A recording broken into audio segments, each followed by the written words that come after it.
So we use the same formula with the face, the body, and the voice and the breathing to discover, react, decide, and act with each of those inner objectives. Here's some examples. Okay, we're going to watch this woman. She's starting already in the discover phase of the formula.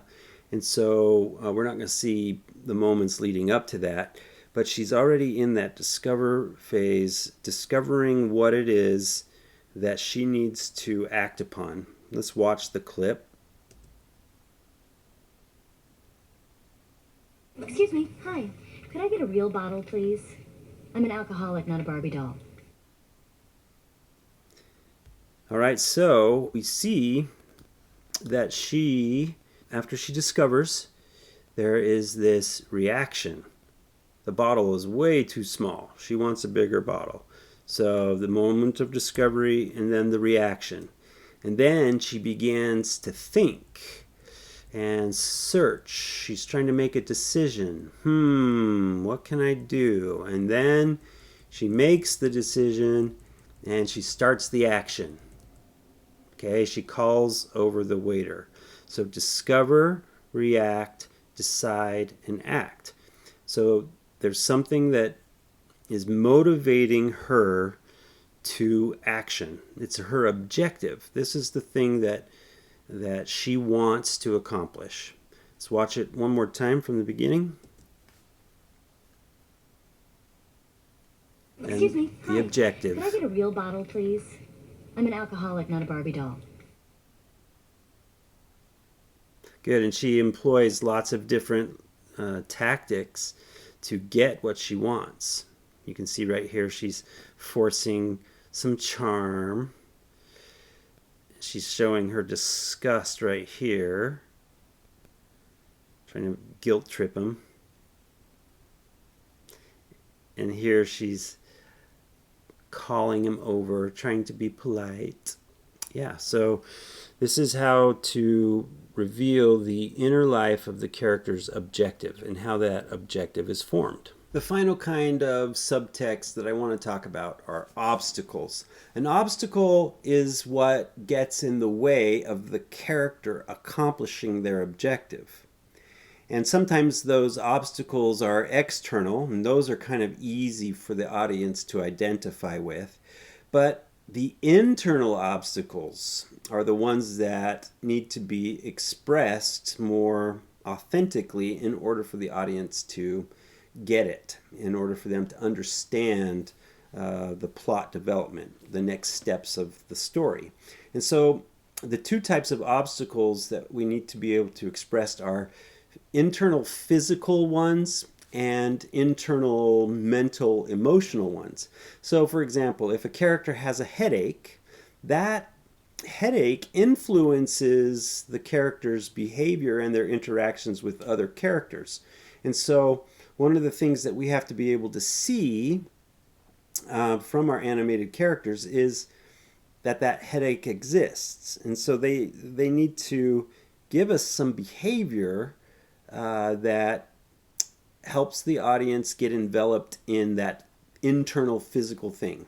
Could be a stomach ache. It could be a sprained ankle. It could be any number of things that the character is experiencing that is not externally obvious. Okay, and so the other kind of internal obstacle that we want to talk about is the mental emotional one. So let's say our character is trying to flirt with that cute girl over there, but there's a big guy standing right next to her, and so our guy's not sure if he wants to flirt with that girl. What if that big guy is her boyfriend and wants to punch us in the face? So this internal fear becomes an obstacle of him flirting with that girl over there. And so if we can see him reacting to the situation, then we know what's going on. Otherwise, the audience isn't going to get it. We have to be able to discover, react, decide, and act on all of those internal physical and internal mental emotional obstacles in order for the audience to experience it. Let's look at an example here of that. For our final example, I want to demonstrate the impact of an internal obstacle and how it's revealed, how it comes to the surface. So you can tell by the very first frame of this sample that I have, this guy is trying to prove something. He's trying to prove that he's in control, he can handle it. Let's watch the clip and then we'll come back and talk about it. Again, what we're looking for is an internal obstacle. An obstacle is the thing that gets in the way of him accomplishing what he needs to accomplish. He wants to prove that he can handle it. That's his objective. Let's see what gets in the way of it. Look at me, I'm an actor. An actor, for crying out loud. I mean, you know how much rejection I face every day? But you've never actually had an audition. Well, excuse me.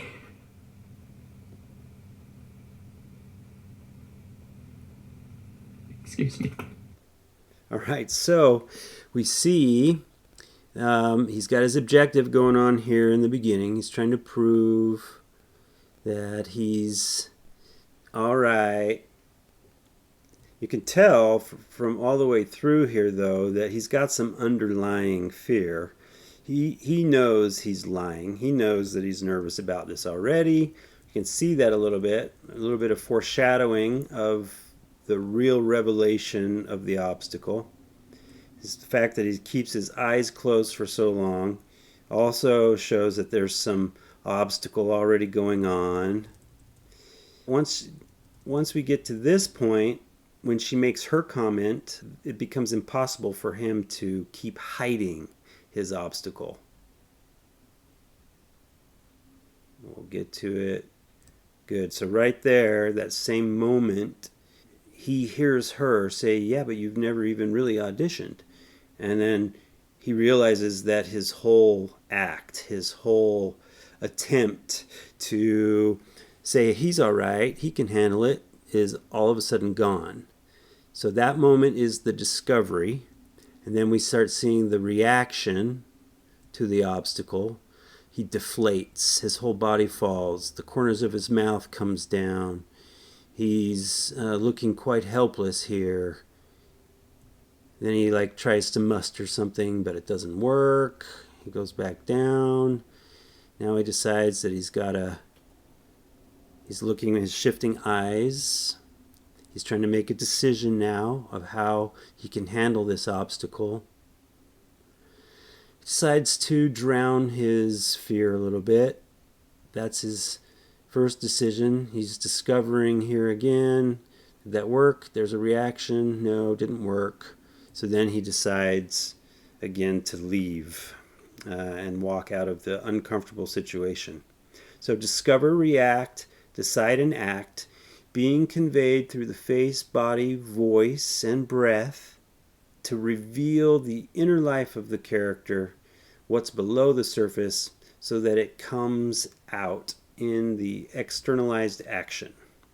I hope this formula of discover, react, decide, and act, and being able to understand the different types of subtext that are below the surface, I hope that knowing all of these things will help you create much more three-dimensional characters that draw your audience in and help your audience feel what the characters are feeling. Thank you so much for watching, and if you've liked what you watched, please subscribe. And also hit that notification button so you can hear about our videos every week when they come out. Thanks so much.